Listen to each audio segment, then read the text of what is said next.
9 de la mañana, 16 minutos. Abrimos la segunda entrevista de esta mañana, porque esta tarde se va a realizar el lanzamiento del Espacio Democrático Avanzado, EDA, un nuevo sector dentro del Frente Amplio que apoya a la candidatura a la presidencia de Carolina Cose. Para hablar de esto y, por supuesto, de otros temas, recibimos al senador Oscar Andrade. Bienvenido, ¿cómo anda? ¿Qué tal? Un gusto estar por acá. Gracias por la invitación. Bueno, ¿cómo se conforma este espacio? ¿Qué listas, qué sectores lo integran? Bueno, en principio es tratar de reimpulsar una tradición política. A la salida de la dictadura, una conferencia nacional muy importante donde se desarrolla un concepto que ya venía desde fines de la década 60, que es el concepto de democracia avanzada. En el sentido de decir, hay que pensar cómo logramos el avance y la defensa y el enriquecimiento de la democracia. Esto es la democracia en el sentido de la formalidad de la democracia y lo sustancial de la democracia. O sea, hay más democracia si hay menos desigualdad, si hay menos hambre, si hay más acceso a la cultura. O sea, pensar la democracia en todos esos niveles, no solamente en la posibilidad de la defensa de las instituciones. Y se colocaba ese concepto justo a la salida de la dictadura, o sea, cuando veníamos de recuperar y la reconquista de la democracia. Bueno, nosotros creemos que ese concepto tiene mucho para aportar hoy. O sea, lo tuvo en los gobiernos frente amplistas, o sea, donde logramos avanzar en democracia, esto es los consejos de salario. No hay duda que los consejos de salario representaron una transformación profunda en el sentido de la participación de los trabajadores y trabajadoras de sus condiciones de vida. Ese cambio se hizo estructural, es muy difícil revertir. Reconocimiento de algunas desigualdades de género, el derecho a la mujer de definir sobre su cuerpo, se hace en un marco de amplísima movilización social y ese cambio es muy difícil, por más que tuvo resistencia, pensar que se revierte. Y hay otras áreas donde si bien se logró mejoras, la transformación democrática quedó a medio camino. El caso de la salud. El Sistema Nacional de Salud establecía, por ejemplo, que los usuarios participaran en la dirección de la Junta Nacional de Salud. Y esto se logró formalmente, pero si uno tiene que evaluar cuánto efectivamente participamos los usuarios de las decisiones de dónde faltan medicamentos, dónde faltan especialistas, dónde faltan recursos, bueno, quedamos a medio camino. El Frente Amplio dejó a medio camino, entonces, claro, la mejora de la democracia, de la calidad de la democracia. Que nos faltó avanzar mucho más. O sea, hubo medidas que el pueblo no las protagonizó. Esta es la descentralización. Bueno, es nuestra idea, es una vieja idea del campo de la izquierda, pero avanzamos bastante menos de los que podíamos haber avanzado en materia de descentralización. El Congreso de Educación y las dificultades que tuvimos después en su aplicación, hasta en la aplicación de la norma que terminó saliendo, consejos departamentales donde los estudiantes tendrían que estar representados en todos los consejos, bueno, en la mayoría eso quedó en la ley y no se trasladó de la ley a la participación efectiva. Entonces, hay una vieja idea del Frente Amplio que creemos que es muy vigente, que es un gobierno popular es popular si el pueblo participa. No solamente cuando el pueblo elige, si el pueblo participa. Y en ese segundo costado, la participación popular, nosotros creemos que es una de las autocríticas que el Frente nos hacemos. Y bueno, nos faltó, descuidamos la militancia de base, eso es uno de los factores que nos llevó a la derrota. No podemos ganar las elecciones y cometer el mismo error. O sea, no hay gobiernos perfectos, pero el mismo error no. Un segundo elemento que estuvo en la autocrítica frente amplista, que para nosotros es muy importante incorporarlo, es no dimos la batalla cultural.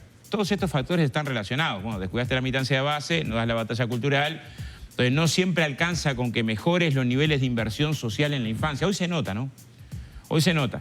Hoy no hay quien ponga arriba de la mesa que hay que invertir más en la infancia. Pero si tenemos memoria, hace 5 años atrás, el discurso que estaba instalado era se le da demasiada plata al MIDES, los del MIDES no trabajan, cuando eran recursos que fundamentalmente estaban destinados a mujeres jefas de hogar con niños a cargo. Y en realidad quedamos por la mitad.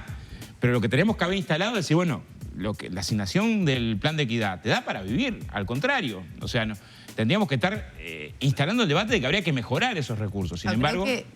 Perdón, Andrea, si podemos debatir un poco más. Me parece que la crítica también muchas veces pasó por no dar únicamente, sino empezar a formar, generar fuentes de empleo, claro, que esas mujeres jefas de hogar tengan la oportunidad de ir a trabajar y sus hijos sí puedan tener un lugar seguro donde estar, que tengan esos centros CAIF, que tengan una escuela de tiempo completo. Me parece que también la crítica iba por ahí, sí, pero no logró el Frente Amplio cumplirlo en 15 años de gobierno. Pero esa es de recibo. O sea, me decís, mira, tendríamos que haber mejorado, se triplicaron los centros CAIF, ¿no? Este periodo están prácticamente congelados.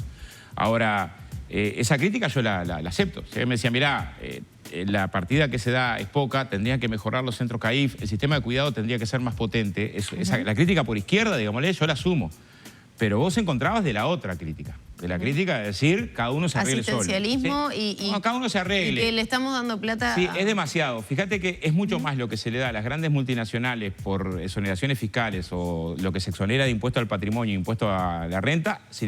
Hay mucha ideología en la crítica. Bueno, sin embargo, ahora se reforzó la inversión en la primera infancia, este gobierno lo hizo, también abrieron nuevos centros CAIF, lo ha comunicado el gobierno. Votamos todos eso, ¿no? O sea, todos votamos 50 millones de dólares más para la infancia. Y lo que tuvimos después al año es que la mayoría de las unidades ejecutoras no se ejecutó.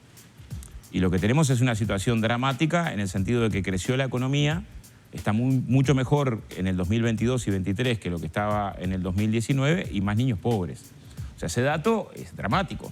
Y Andrade, ¿cuáles son esas políticas? Porque además hay una cosa que, fíjate, cuando se le deteriora el salario a los trabajadores, o sea, cuando vos durante 3 años una trabajadora doméstica perdió 1 mes y medio de salario, ¿pensás que no le estás restando a la infancia ahí? O sea, pensás que esa madre que cobra menos salario, ¿no le estás quitando a la infancia? O sea, hay una mirada de la economía que tiene que ser mucho más integral. Cuando rebajás las jubilaciones mínimas, o sea, se cambió el criterio de ajuste de la base de prestación y contribución y se eligió el indicador que evolucionaba por abajo, el de salarios, justo cuando bajó los salarios. Entonces llegó que las jubilaciones mínimas en 3 años perdieran unos 15.000 pesos. Pensá que ese jubilado que cobraba la mínima no es también el que daba una mano al nieto. O sea, los recursos para la infancia en una economía, o sea, acá es una economía que creció, pero con deterioro de salarios, deterioro del consumo, claro, deterioro después del parteaguas de la pandemia, ¿no? Sí, pero vos sabés que no, había alternativa, ¿no? Porque la pandemia la tuvo también la Intendencia de Montevideo, Canelones y Salto, y ahí no se bajó el salario. El gobierno central sí bajó el salario. Entonces, no es que había inevitablemente que hacer sí o sí ajustar por ahí. O sea, salarios y jubilaciones es una decisión política que se tomó para ajustar, ¿no? Inevitable no, porque hubo gobiernos que decidieron no hacerlo. Y aunque decidieron no hacerlo, no es que se recortó el plan ABC, se llegó a más barrios de los que había, no es que se deterioró la atención sanitaria, hay más atención en las policlínicas que las que había. Entonces, no es inevitable que el ajuste tiene que ser por ese lado. Tanto que se ajustó en todos, también en los sectores de actividad que en la pandemia no tuvieron dificultades. Yo miraba el caso de esta empresa de Pedido Ya, que despidió gente, hizo la zafra en la pandemia. Sin embargo, también ajustó, bueno, ahora ajusta doblemente porque también coloca el despido.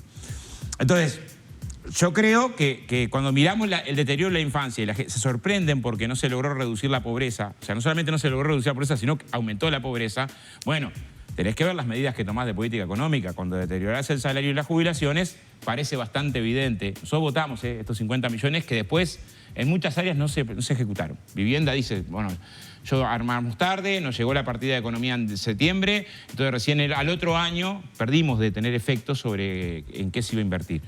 Pero vamos a ser socios en medidas que tengan que ver con la infancia. De hecho, hace 2 años y medio presentamos un proyecto junto con consultamos a la Escuela de Nutrición, lo hablamos con parte de la comunidad educativa, para establecer la alimentación en las infancias todos los días del año, en CAIF, escuelas y liceo. Hay una cosa que es muy obvia antes de los estudios. El niño que solo comía en la escuela, cuando pasa de sexto de escuela primero liceo, no es que resolvió el problema de la alimentación, se pasó de año, pero sigue teniendo problemas. Tanto que 4 de cada 10 gurises que van a los liceos públicos están con inseguridad alimentaria. Entonces, ¿qué podés pedir de pruebas PISA o de resultados educativos cuando tenés una situación así? Mínimo garanticemos la alimentación. Y esto contemplado dentro del programa del Frente Amplio, que todavía no está del todo definido, los próximos días de marzo sabemos que va a estar en teoría pronto, ¿significa que el Estado tenga que invertir aún más en esto? ¿Los recursos son genuinos? ¿Habría que sacarlos desde otros lugares? ¿O el Estado debería gastar más de lo que ya lo está haciendo? Se lo consulto por la regla fiscal y todo lo que se ha hablado en este último tiempo. En términos económicos, porque nadie en su hogar lo discutiría en términos económicos. O sea, si vos tenés en tu casa 5 gurises, no estarías eligiendo que uno no coma. O sea, no sería un problema económico. O sea, el ajuste por ahí no podés hacerlo. O sea, no podés tener niños pasando hambre en Uruguay. Punto. No podés. Un país que produce alimentos para 30 millones de personas no puede tener infancias así. ¿Y entonces? Ahora, si vas a términos económicos, lo defendés en términos económicos. No tengo el nombre ahora, pero hay un Nobel de Economía que hace unos años demostró que la plata mejor gastada es la plata gastada en la infancia. O sea, los recursos mejor utilizados son los recursos... Veníamos hablando de Andrea Tonet, todas las situaciones que están viviendo. Si fuera en términos económicos, o sea, ¿querés país productivo con 1 de cada 5 niños? Yo sé que no solamente es un problema de pobreza los problemas de la infancia, no solamente, Si vos mirás, los últimos 3 años son dramáticos. O sea, los oficios fiscales, los oficios judiciales, en el caso de INAU, casi se duplicaron, de 24.000 a 40 y pico mil, ¿no? Por temas de violencia. Las llamadas de línea azul, lo mismo, prácticamente se duplicaron y casi se triplicaron las reiteraciones. Esto es, la vecina que llamó porque ve que están violentando a un niño y tuvo que volver a llamar, porque que es un indicador de decir, bueno, ¿cuánto estamos protegiendo? Los datos del CIPIAP prácticamente se duplicaron estos 3 años. Muchas veces cuando se habla de la violencia y se toman denuncias de delitos más arriba, no te das cuenta que si vos esto abajo no lo resolvés, no tenés atajo, arriba la vas a quedar. Entonces, ¿que esto hay que atenderlo? No hay duda. ¿Que tiene que ser prioridad? No hay duda.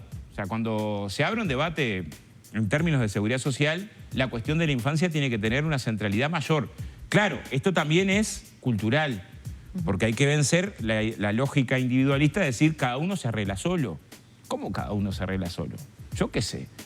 O sea, yo entiendo que hay a veces que te abrazás como podés. Yo me crié en una villa donde en realidad teníamos un merendero que era la cena para todos los gurises de la villa. Y era un poco de pan del día anterior con dulce membrillo y leche en polvo. Ahora, el arreglarte como podés en un barrio no es la solución. O sea, tenés que tener una política pública que diga este piso de dignidad no se retrocede. Y yo creo que ese debate hay que darlo en la campaña electoral, capaz de lo más importante.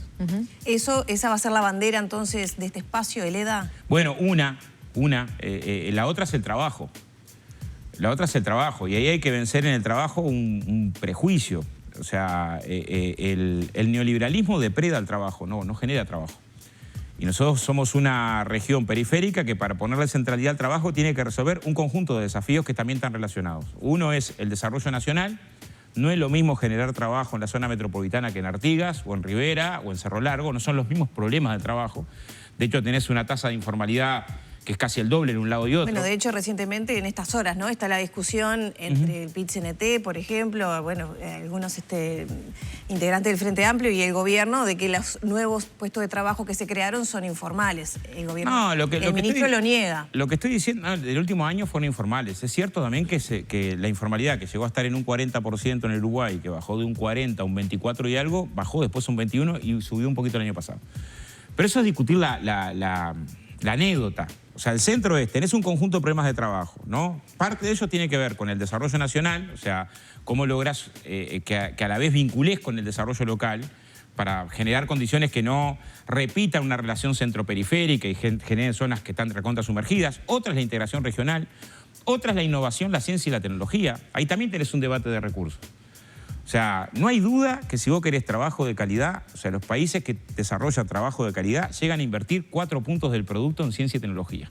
Acá hace años que venimos bregando. ¿El Frente Amplio lo va a hacer? Por llegar a un punto del producto. ¿Lo va a hacer el Frente Amplio eso? Para mí no alcanza con lo que hay. Porque reclamos hubo a lo largo de los 15 años por parte de los diferentes sindicatos vinculados a la educación, la universidad, y nunca se invirtió ni un 1%. No llegamos al 1%. Se invirtió más.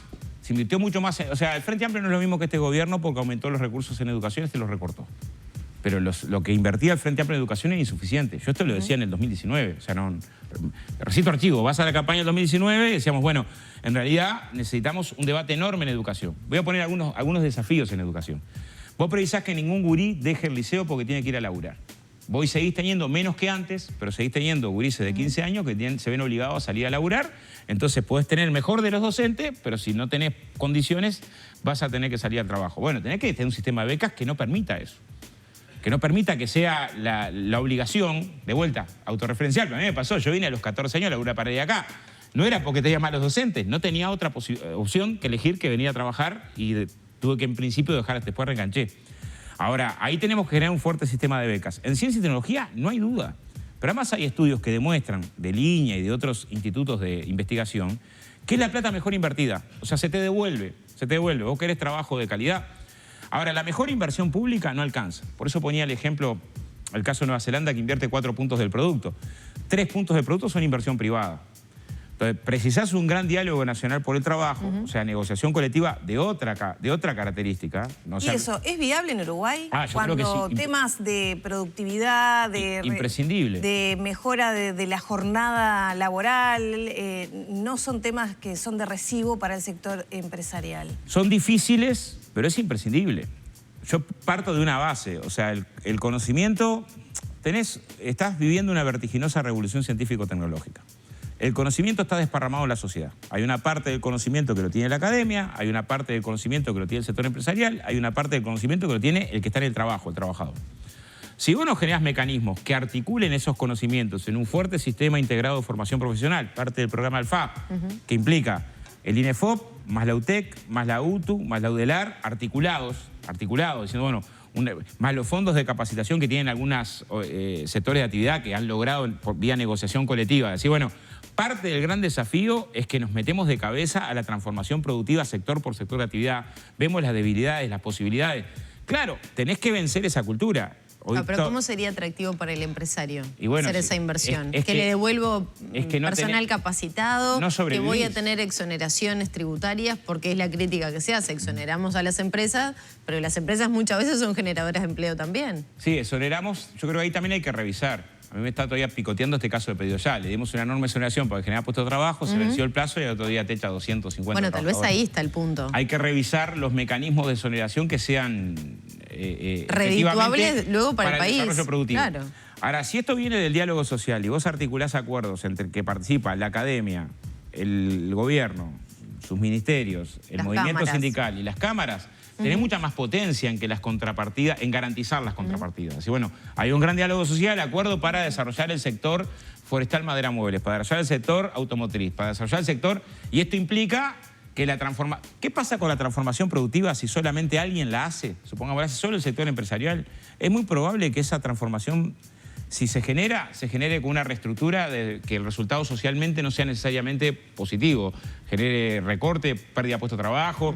Cuando es de un diálogo social tenés más posibilidades y bueno, parte de esto tiene que ver con espacios para la formación profesional, reorganización del trabajo, reducción de la jornada, para que la agenda sea más amplia y la discusión no sea solamente cuánto gana un sector. Entonces, sí creo que, y también es avanzar en democracia, que precisás colocar el trabajo desde otro lugar. O sea, la estrategia de competitividad sobre la base de costos, esto es pensar que rebajo los salarios y ahí soy competitivo para un país de 3,5 millones, es suicida. Porque no podés competir por la cantidad que producís con países de 1.100 millones o 1.300 millones. O apostás a la calidad, y todo el mundo está de acuerdo con la calidad. Ahora, cuando decís calidad, yo digo, bueno, calidad es calidad de vida del trabajador, calidad de la negociación colectiva, calidad no es solamente términos técnicos, es también sociales. Ahora, Andrade, estos objetivos que usted plantea son interesantes, son muy complejos y se ha mencionado una vez y otra también la dificultad que impone el diálogo social, también como una excusa para patear para adelante los temas, porque como es tan complejo nunca se termina de resolver. Y hay ejemplos. Por ejemplo, el diálogo social en educación, en el gobierno del Frente Amplio, que no terminó con... La reforma de la seguridad social. Exacto, con objetivos concretos, ¿no? Y se ha mencionado por parte de este gobierno, por ejemplo, como algo, bueno, los eternos debates que nunca terminan en nada. ¿No es de alguna manera, digamos, aplazar o generar algo que en el discurso es muy interesante, pero que después tiene dificultades en la implementación concreta? Yo me quedo con que hay ejemplos positivos. Si ustedes vieron, el año pasado se llegó a un acuerdo de convenio colectivo para tratar el tema de adicciones entre el Sindicato de la Construcción y la Cámara de la Construcción, que termina siendo tripartito y que implica no solamente campaña de sensibilización, sino atención a la familia que está complicada y que implica también pensar cómo generas puestos de trabajo para atender la salida. Lo mismo, bueno, es el sector que más conozco porque estuve 30 años ahí, cuando armamos el fondo de vivienda. Hoy hay 50.000 trabajadores que lograron mejorar su casa producto de un fondo que es bipartito, que es armado a partir de la negociación colectiva y que permite resolver miles de casos de hacinamiento. Cuando uno va a la estadística y decir, bueno, de esos tenés que ver por lo menos 20.000 casos de familias que estaban hacinadas que gracias a ese fondo, que fue bipartito, que se gestionó, que llevó años sí construirlo, pero tenés una política pública bastante potente. Entonces, el tema es, si a priori pienso que es imposible, ahora, el problema es que cuando no lográs acuerdos de estas características, el resultado que tenés es malo. Que también vinculan a la academia. O sea, yo no pienso por eso reivindico mucha cosa de lo que ha hecho la Intendencia de Montevideo en el sentido de que muchas de sus políticas son con convenios con lo del UDELAR. O sea, voy a poner un ejemplo que es el más emblemático. ¿Qué es lo que más te rinde en seguridad? Un discurso que está alejado de lo que toda la academia dice, ¿no? Vos si decís, voy a meter más gente presa, más mano dura y los voy a dar contra el piso, es lo que más rinde electoralmente. Ahora, con lo que más rinde electoralmente, que es lo que en general te acorrala, y el resultado que tenés es el que tenemos ahora, que es un espanto, y es el que tuvimos antes también. Porque en general te acorralaba tanto mediáticamente que decía, bueno, tengo que ceder en esa dirección. Y yo qué sé, mismo en los gobiernos del frente, pasamos de 6.000 a 11.000 presos. O sea, ahora también saltamos, ¿no? Pero no fue que fuimos en una dirección diferente. Y uno mira... Me encantaría poder hablar y profundizar en el tema cárceles, la inversión que va a haber en seguridad, pero también le quiero preguntar por el rol que va a cumplir Carolina Cose de cara a junio con todos estos temas. Ahora va a solicitar la licencia a la Intendencia de Montevideo como jerarca departamental. Entonces, ¿cómo se va a profundizar la campaña? ¿Por dónde va a ir esa línea discursiva de la precandidata del Frente Amplio? Bueno, yo creo que y la figura, hay... ¿no? Porque además ahora entra el archivo de la causa ante la arena, las situaciones vinculadas a la Intendencia, las críticas que se le hacen, los llamados a la Junta Departamental. Digo, todo ese combo va a estar presente de cara a junio. Yo creo que tiene mucha fortaleza para esta discusión, Carolina. Primero porque tomó las riendas de la principal empresa pública del país que estaba en condiciones de mucha dificultad. O sea, no era la empresa mayoritaria en celulares ni de cerca, tenía una situación patrimonial por lo menos compleja y logró impulsar desde ahí una transformación en materia de telecomunicaciones que colocó al país a la cabeza de América Latina y de los principales del mundo. Y lo hizo transfiriendo a rentas generales. Y lo hizo de forma tal, donde vos decís, bueno, el data center, cable submarino, o sea, un conjunto de iniciativas que en esta discusión te decís, bueno, si no apostamos al cambio científico-tecnológico quedamos rezagados, es un espejo lindo para mirarse el tema de Antel. Y me parece que en este caso es cierto que fue de las gestiones más golpeadas. Fíjate una cosa, la Intendencia de Montevideo tiene para inversiones 100 millones de dólares por año. Entre el sabotaje del fideicomiso y el Fondo Metropolitano le restaron 200. O sea, le restaron el presupuesto de inversiones de 2 años de 5.